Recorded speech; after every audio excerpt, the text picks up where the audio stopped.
சுவாமி விவேகானந்தர் வாழ்வில் நடந்த சுவாரஸ்யமான சம்பவங்கள் சிலவற்றை பார்ப்போம். நரேந்திரனின் நினைவாற்றல்.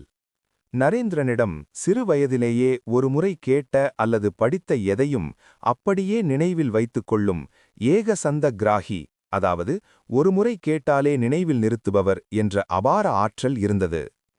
பள்ளியில் ஒருமுறை ஆசிரியர் பாடம் நடத்திக் கொண்டிருந்தபோது நரேன் தன் நண்பர்களுடன் மெதுவாக பேசிக் கொண்டிருந்தான். இதை கவனித்த ஆசிரியர் கோபமடைந்து நரேன் உட்பட அனைவரையும் எழுப்பி தான் அதுவரை நடத்திய பாடத்திலிருந்து கேள்விகளை கேட்டார்.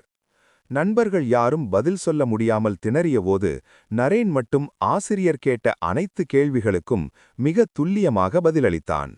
உண்மையில் நரேன் நண்பர்களுடன் பேசிக் கொண்டிருந்தாலும் அவனது ஒரு பகுதி மனம் ஆசிரியரின் பாடத்தை கூர்ந்து கவனித்துக் கொண்டே இருந்தது. நரேன் சரியாக பதிலளித்ததால் ஆசிரியர் அவன் பேசவில்லை என்று நம்பி அவனை அமரச் சொன்னார். ஆனால் நரேன் அமர மறுத்து, நானும் பேசினேன் ஐயா, அதனால்தான் தண்டனையை ஏற்றுக்கொண்டு நிற்கிறேன் என்று தன் தவறை ஒப்புக்கொண்டு நேர்மையுடன் நின்றான். மற்றொரு முறை நரேன் ஒரு பெரிய ஆங்கில அகராதியை டிக்ஷனரியை எடுத்து படித்துக் கொண்டிருந்தான்.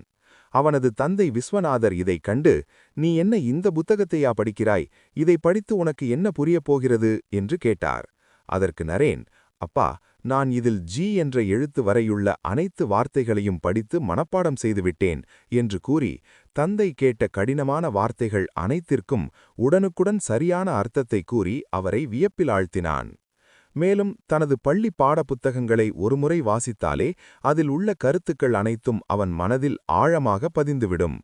தேர்வுக்கு சில நாட்களுக்கு முன்புதான் புத்தகத்தை புரட்டுவான். ஆனால் வகுப்பில் எப்போதும் முதல் மாணவனாக திகழ்ந்தான். இத்தகைய அசாத்திய நினைவாற்றலே பின்னாளில் அவர் உலக புகழ்பெற்ற சொற்பொழிவுகளை புத்தகங்களின் உதவியின்றி நிகழ்த்த பெரும் துணையாக இருந்தது.